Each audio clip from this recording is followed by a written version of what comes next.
성경 말씀 신명기 2장 24절 말씀부터 37절 끝절까지 봉독해 드리겠습니다.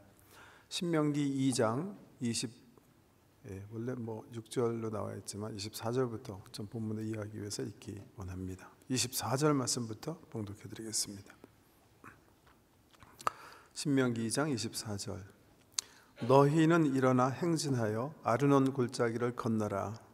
내가 헤스본 왕 아모리 사람 시혼과 그의 땅을 내 손에 넘겼은즉 이제 더불어 싸워서 그 땅을 차지하라.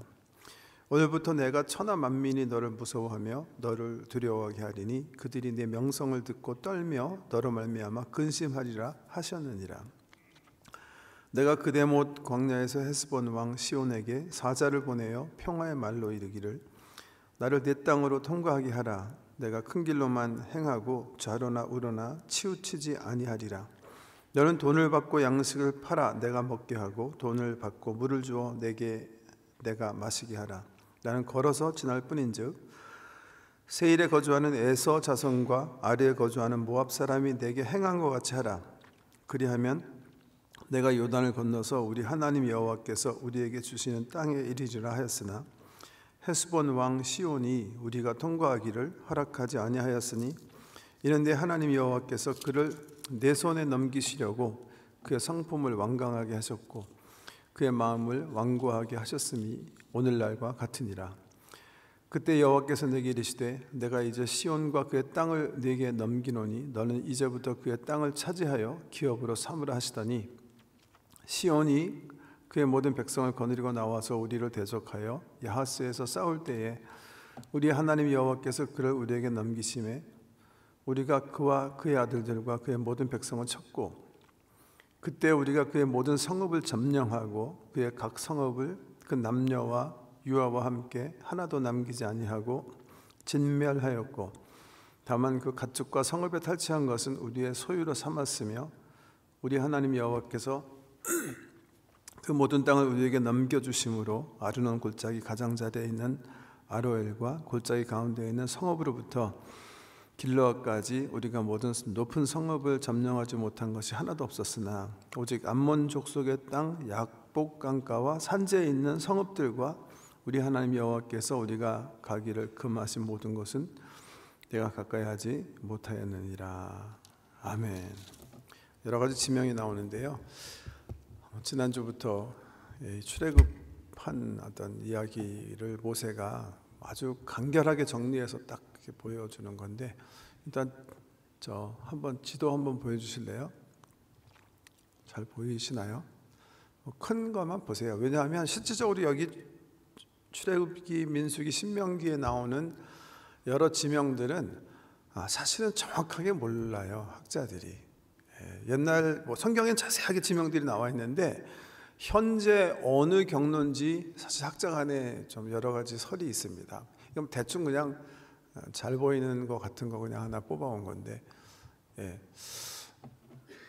그 애굽에 살던 이집트 그 나일강 유역에서 노예살이 하다가 탈출해서 시내산 맨 밑으로 내려오고 위 따라 올라가서 홍해 맨 마지막 그 바다 거쳐가지고 가데스 반야에 이르게 됩니다. 거기서 이제 민수기 13장, 우리 지난주에 신명기 1장에서 모세가 회고한 그 가데스 반야의 사건이 일어나는 거예요. 근데 거기서 이제 하나님 테스트에 걸렸어요. 그래가지고 결국 그 가데스 반야에서 다시 홍해 끝에 그리고 모압 땅까지 가기까지 며칠이면 갈 수 있는 거리인데 가데스 반야에서 홍해 끝까지 오는 그 부분, 거기서부터 여기 보면 에돔, 모압이라고 여기 아까 세일강 건널 때까지 38년 걸렸다. 거기서 38년 허비하는 그런 삶을 사는 그런 모습이에요. 지금은 이제 에돔 지났고 모압 지나서 여기 헤스본이라는 지역에 이르게 됩니다. 그죠? 거기에 여기 뭐지? 그 골짜기 이름이 뭐죠?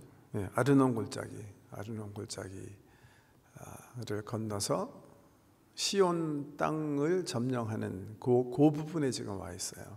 예. 떠난 지 40년 걸린. 예. 제가 이 아르논 골짜기 맨날 성경에서만 이렇게 보다가 5년 전에 이렇게 우리 성도님들과 함께 이스라엘 가서 아르논 골짜기 이렇게 보니까 역시 또 제가 상상했던 그런 게 아니라, 제가 사진 한 장 그냥 제가 거기 가서 찍은 거 한 장 보여드릴게요. 잘 보이실지 모르겠는데 보여주세요. 예, 제 아내가 역시 사진을 잘 못 찍기 때문에 저렇게 찍은 건데, 저기 계곡이요, 엄청나게 깊은 계곡이에요. 그 거리가 이 거리가 글쎄 제 눈짐작이라 모르겠지만 이쪽에서 이쪽이 한 100m 정도 되는, 100m도 넘겠죠. 깊이 파여 있는, 저는 여기 무슨 계곡이죠?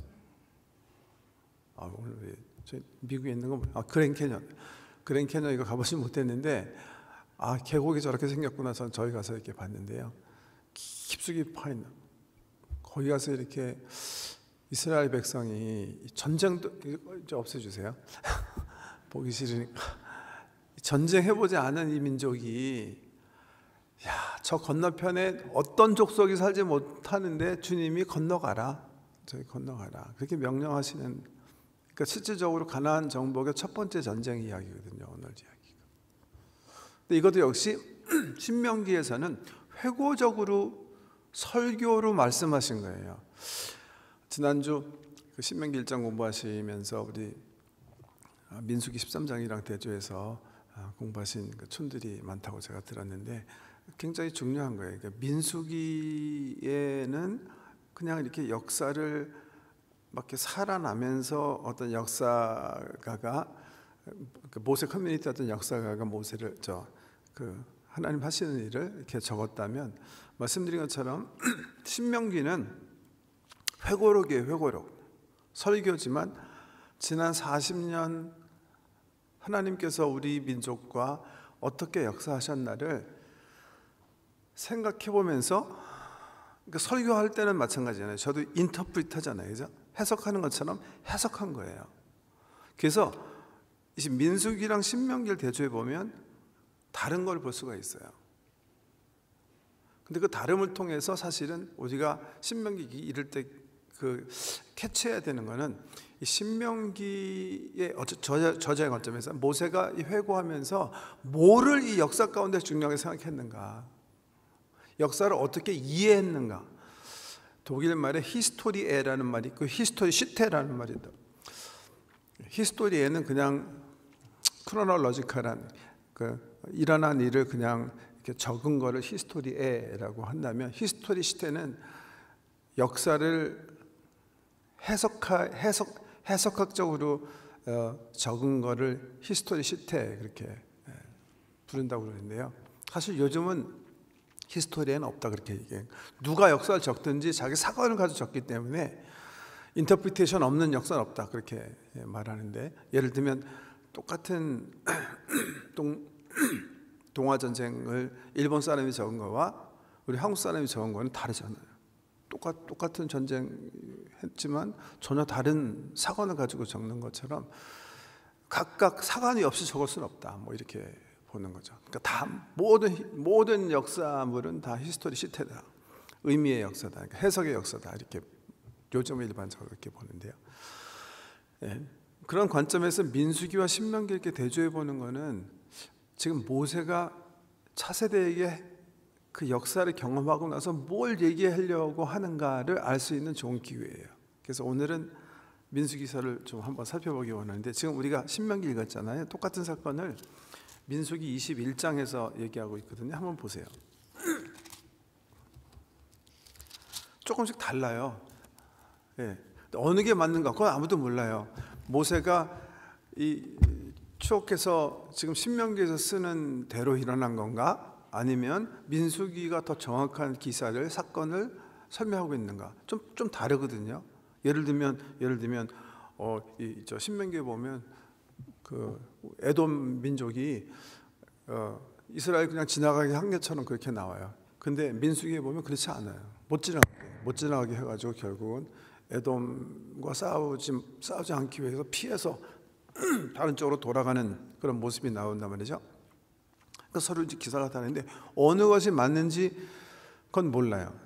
근데 중요한 거는 역사를 40년 산 후에 모세가 차세대에게 역사 얘기를 하면서 어떤 관점에서 지금 신명기를 얘기하고 있는가, 이거라는 건 굉장히 중요해요. 그래서 대조가 중요해지는 건데요. 오케이, 21장 21절 보시면 나오네요. 그러니까 심플하게 이렇게 나와 있어요. 이스라엘이 아모리 왕 시온에게 사신을 보내어 이르되 우리에게 당신의 땅을 지나가게 하소서.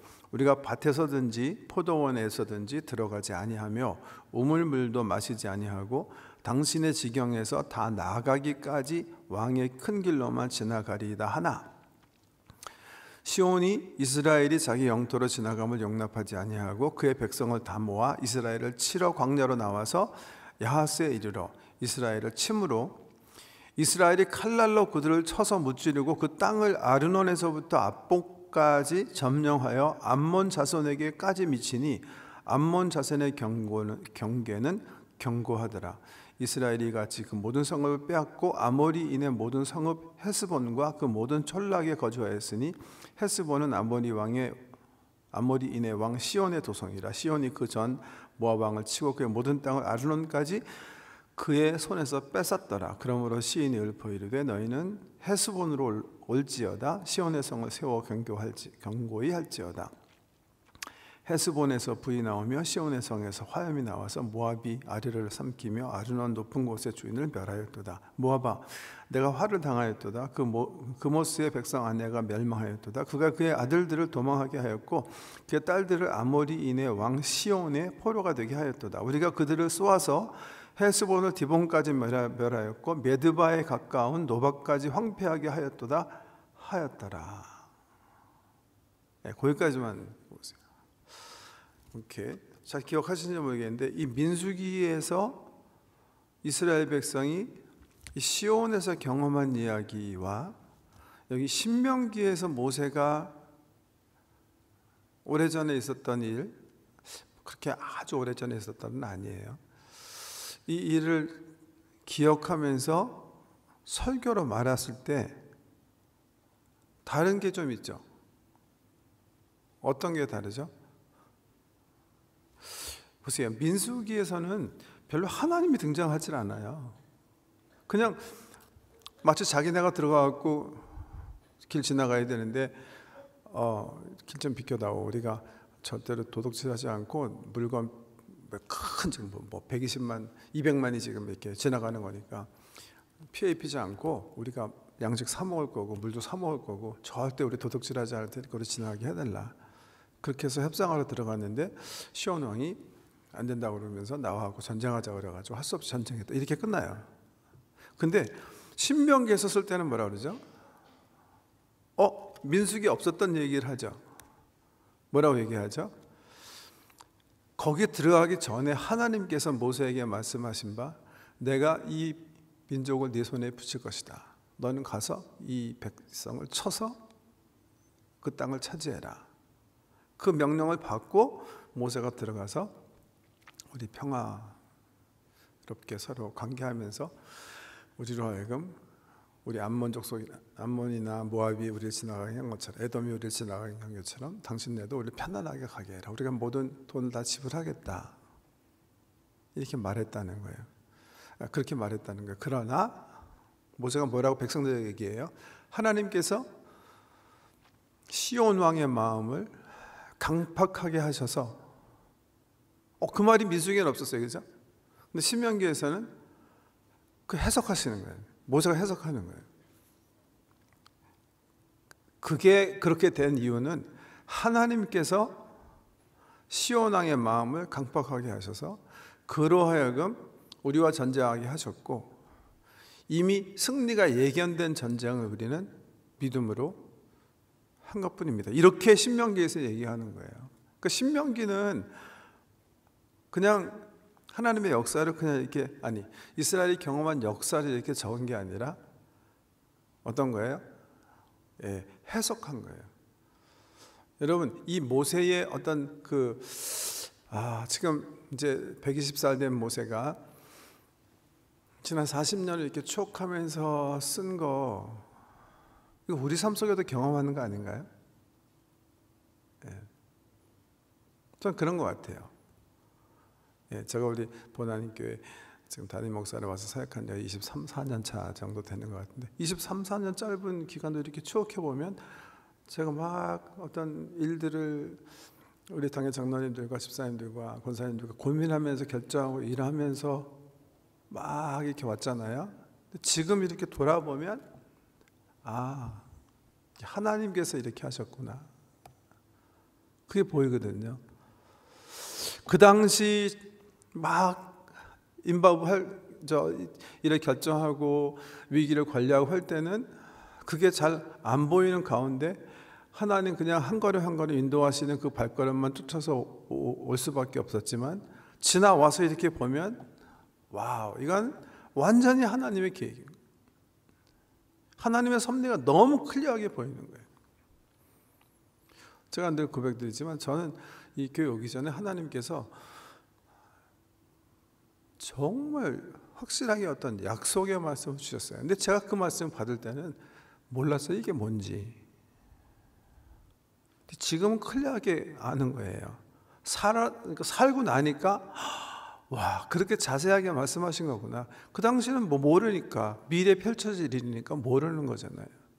또 살고 나니까 보인, 와, 좀 하나님께서 이렇게 하셨구나. 모세가 아마 그런 신경에서 지금 지난 40년 거쳐온 그 이스라엘과 함께한 그 역사를 되돌아보면서 하기 때문에 본 자기가 정말 이해한 하나님 나라의 시각, 믿음의 시각이 사실 신명기에서 나타난다 이렇게 볼 수가 있다.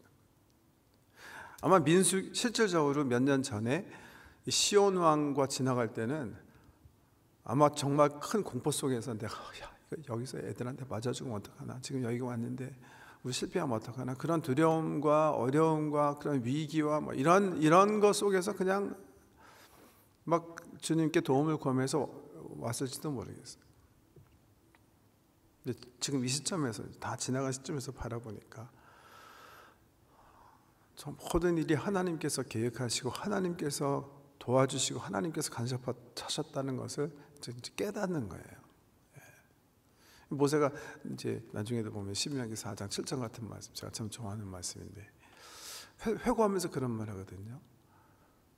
우리가 위기 있을 때마다 하나님께 부르짖었고 부르짖을 때마다 하나님께서 가까이 다가온 민족이 우리 민족 말고 다 어디 있느냐 이 세상에, 이런 고백들이요. 당시 막 뭐 홍해에서 뒤에 쫓아오고 난리치고 막 백성들이 막 죽겠다고 난리칠 때는 볼 수 있는 어떤 그런 여유가 없었는데 거기서 홍해 앞에서 르비딤에서 마라에서 계속 경험하고 다 지나가서 보니까 와, 정말 하나님은 우리 위기 때마다 부르실 때마다 한 번도 우리를 멀리하지 아니하시고 용서하시고 다가오시고 감싸주시고 인도하시고 품어주셨던 하나님 앞에, 그러니까 신명기서는 그런 관점에서 굉장히 중요한 사실 같아요. 그런 책 같아요. 예. 모세가 40년이라는 그 광야 생활 다 마치고 이제 120살 되어서 삶을 뒤돌아보면서 그와 함께 하신 하나님, 그의 도움 되신 하나님, 역사의 주관자, 특별히 역사의 주관자 되신 하나님, 신명기에서 중요한 거죠. 신명기에서 처음부터 지난주도 마찬가지지만 중요한 게 뭐예요? 지금 신명기는 땅 차지하러 가는 민족에게, 차세대에게 어떻게 너희가 하나님과 관계를 맺어야 되는가 가르쳐주는 책인데, 뭐 한 가지 말로 얘기하면 하나님의 능력에 대한 complete trust가 있어야 된다는 거예요. 하나님을 신뢰해야 되는 거예요. 왜? 하나님께서 계획하셨고 하나님께서 너희로 하여금 땅을 얻게 하실 거기 때문에 하나님 백성에게 그 요구하시는 거는 순종과 신뢰라는 거예요. 그게 신명기 1장부터 끝까지 그 흐르는 가장 중요한 주제예요. 오늘도 마찬가지예요. 이제 첫 전쟁 치르는 거예요. 차세대가. 시온 왕과 치르는 전쟁인데 전쟁은 하나님께 속했다는 것을 분명히 얘기하고 계죠. 왜? 존재하기 전에 벌써 하나님께서 말씀하시는 거예요. 이 민족을 네 손에 비췄고 그들이 차지하는 땅을 너에게 주기로 내가 작정했다. 너희 가서 싸워라. 너희가 그 땅을 얻게 될 것이다. 그 약속의 말씀을 붙잡고 이스라엘이 해야 될 것은 뭐예요? 하나님 믿는 거예요. 하나님이 우리와 함께 하시기 때문에 하나님께서 약속하신 그 말씀대로 이루어 주실 것을 믿고 하나님 말씀에 순종해서 싸우는 거예요. 그걸 요구하는 거예요. 왜 1세대는 다 죽었어요? 하나님 말씀을 신뢰하지 않았어요. 하나님의 약속을 신뢰하지 않은 것뿐이에요. 실력이 없어서 진 게 아니에요. 전쟁이 하나님께 속했고 역사의 주인이 하나님이신 것을 인정하지 않고 오히려 두려움에 떨었기 때문에 결국 그들은 하나님의 약속을 받지 못하고 다 광야에서 죽게 된다는 거예요. 그 이야기를 그 신학을 이 첫 번째 전쟁인 이 시온 왕과의 그 전쟁에서 여실히 드러내 주는 거예요. 그 2장에 나오는 몇 가지 중요한 어떤 신학적인 그 원리들을 좀 정리할 필요가 있어가지고 좀 한두 가지 더 좀 말씀드리고 싶은데, 첫 번째는요. 우리 본문 맨 마지막 절 보세요. 37절. 오직 암몬 족속의 땅 약복 강가와 산지에 있는 성읍들과 우리 하나님 여호와께서 우리가 가기를 금하신 모든 것은 내가 가까이 하지 못하였느니라. 그러니까 시온 땅은 점령하게 주셨지만 모압 땅도 허락하지 않으셨고 암몬 땅도 허락하지 않으셨고 에돔 땅도 허락하지 않으셨어요. 주님께서 모세에게 명령하셔서 너희 형제들의 땅은 절대로 너에게 준 땅이 아니기 때문에 그들에게 준 거다. 내가 그들에게 준 거다. 그러니까 그들과는 절대로 전쟁하지 말아라.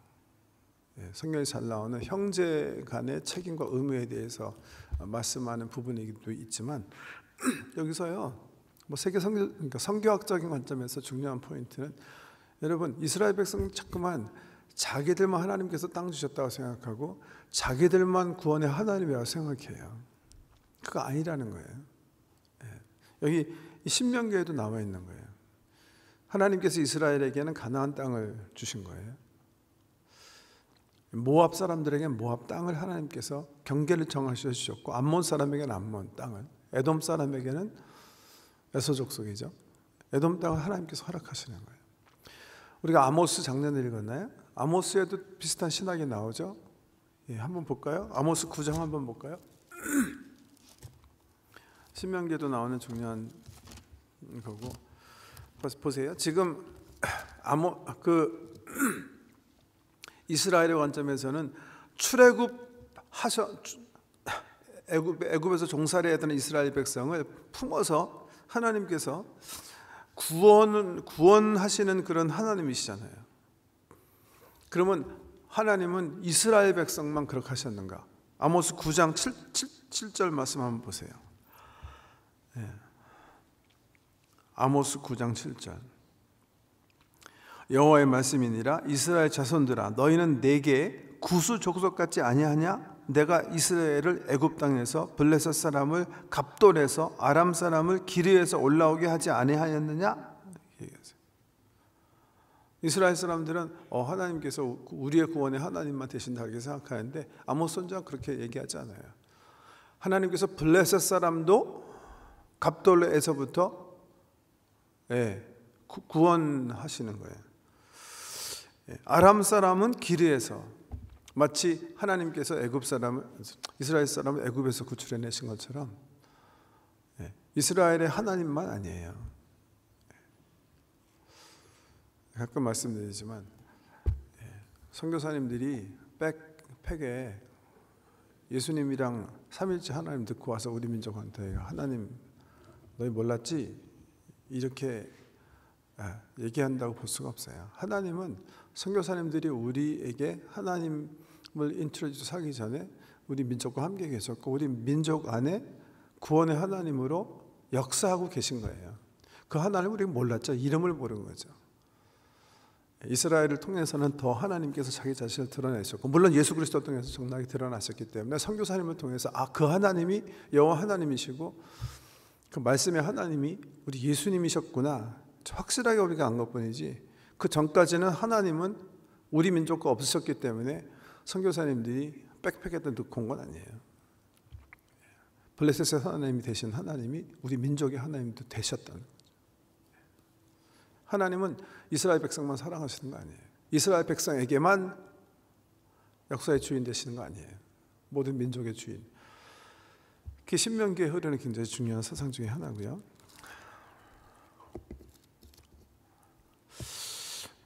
시간이 굉장히 생각보다 많이 갔기 때문에 제일 중요한 거. 그렇지만 여기 보면 여기 이제 진멸이라는 단어 보세요. 여기 이제 진멸을 명령하시잖아요. 그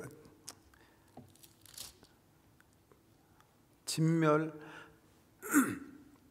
34절에 보면 그때 우리가 그의 모든 성읍을 점령하고 그의 각 성읍을 그 남녀와 유아와 함께 하나도 남기지 아니하고 진멸하였고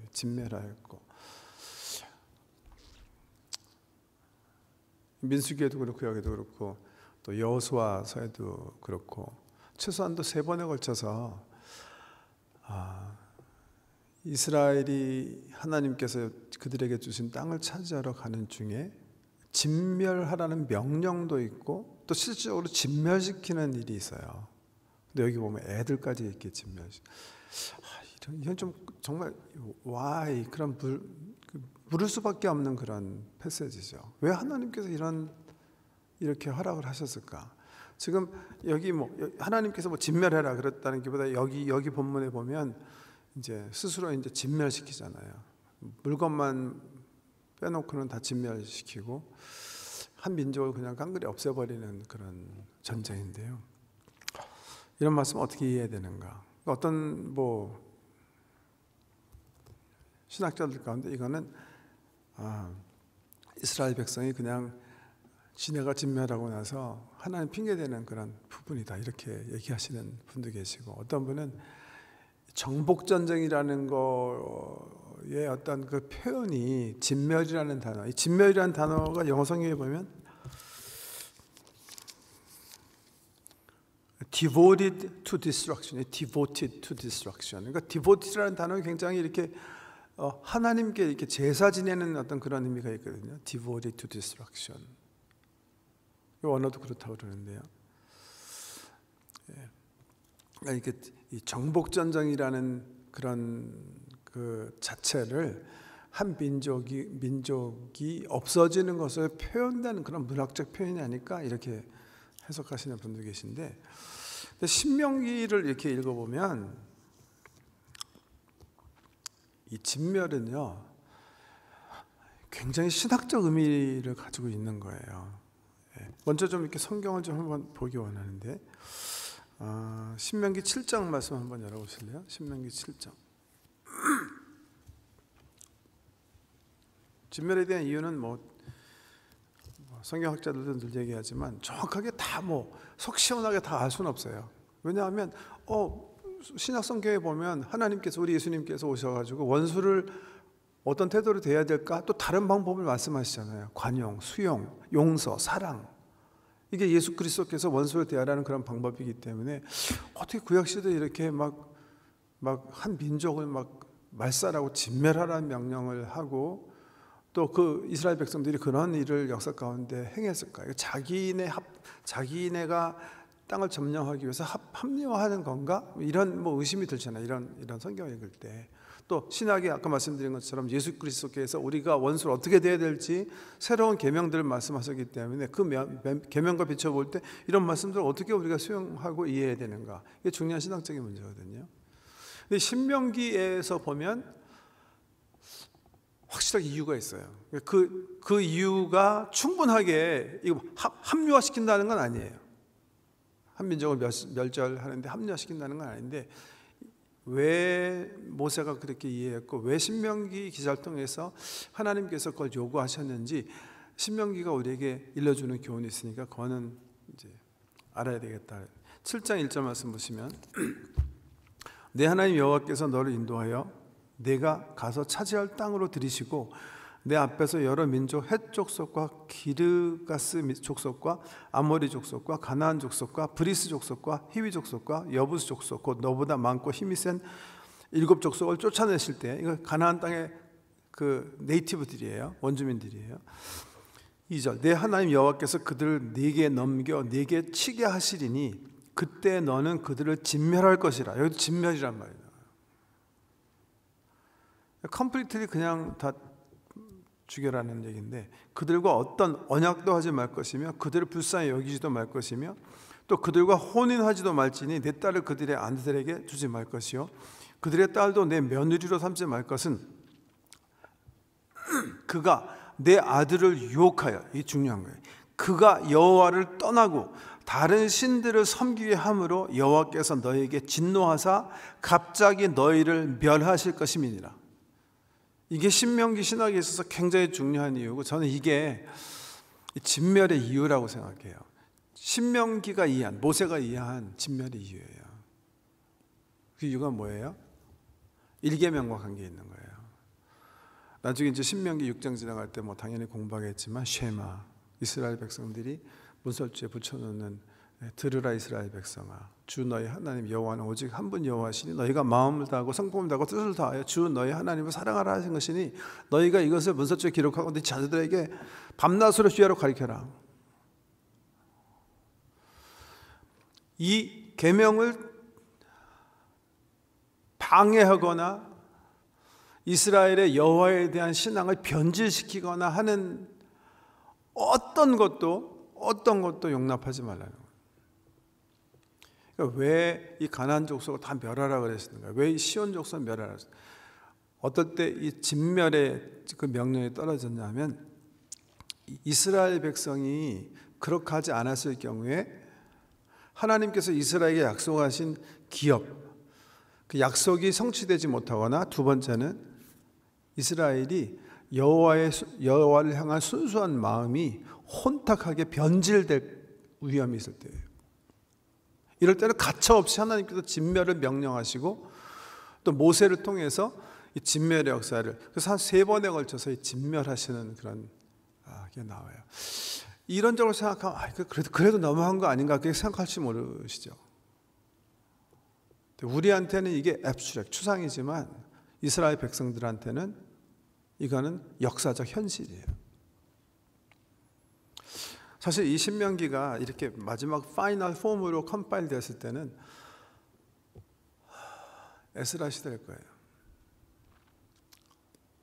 이스라엘이 포로로 끌려가가지고서는 모든 민족 앞에서 개망신 당한 이후 다시 그나마 하나님 은혜로 예루살렘 모여서 다시 예배하는 백성으로, 아직 나라는 독립하지 못했지만 예배 공동체가 회복됐을 때 모든 성경이 이제 다시 에디트 돼가지고 지금 전수되는 폼으로 이렇게 전수될 텐데, 그 시각에서 볼 때 신명기가 주는 메시지는 너무나 현실적인 역사예요. 이스라엘 백성의 이해가 되세요?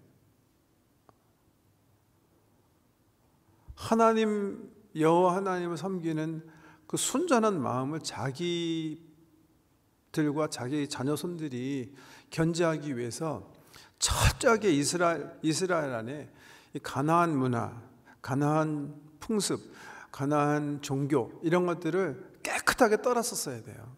그렇지 못한 거예요. 그래서 역사의 관점에서 여호와 하나님을 섬기기보다는 바알, 아세라, 이 세상 신들의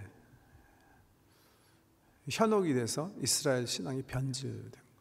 그 결과가 뭐예요? 이스라엘이, 보세요, 북왕국 이스라엘은 다 없어져 버려요. 이스라엘 백성이 멸절되는 거예요. 유다는, 남왕국 유다는 간신히 명맥을 유지해서, 왜? 여호와 하나님을 일계명이 요구하는 대로 철저하게 지키지 못했기 때문에 제사장 민족이 되기는커녕 자기네 하나님 그 성전에 바알 신상 세워놨기 때문에 결국 하나님께서 이스라엘 백성도 멸절시키시는 거예요. 치시는 거예요. 그 역사를 경험하고 지금 이 신명기의 메시지를 이스라엘 백성이 받는다고 생각하면 굉장히 유일한 메시지예요.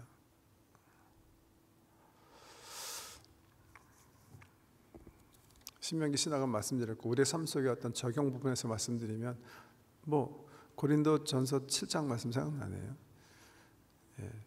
믿지 않는 사람들과 함께 멍에를 매지 말아라. 어떻게 보면 굉장히 좀 너무한 게 아닌가. 이게 무슨 말이냐면 믿지 않는 사람과 결혼하지 말아라. 싱글에게 얘기하시는 거예요. 같이 멍에를 매지 말아라. 우리의 관점에서 전도의 관점에서도 결혼해야 예수 믿는 예수 믿는 내가 이 사람 전도해가지고서는 같이 천국 가고 여러 가지 합당한 이유가 될 수 있을 것 같은데 그런 명령을 하시는 이유는 역시 또 하나예요. 오히려 믿지 않는 사람들이 너와 함께 살게 되므로 너로 하여금 네가 가진 여호와에 대한 열정과 사랑과 순수함이 변질될 것 두려워져. 그렇게 되면 어떻게 되는 거예요? 이스라엘 백성들처럼 지금 하나님의 백성으로 사는 우리도 또 우리의 자손들도 이스라엘 같은 운명에 처하실까 봐 말씀하셔요. 그 진멸.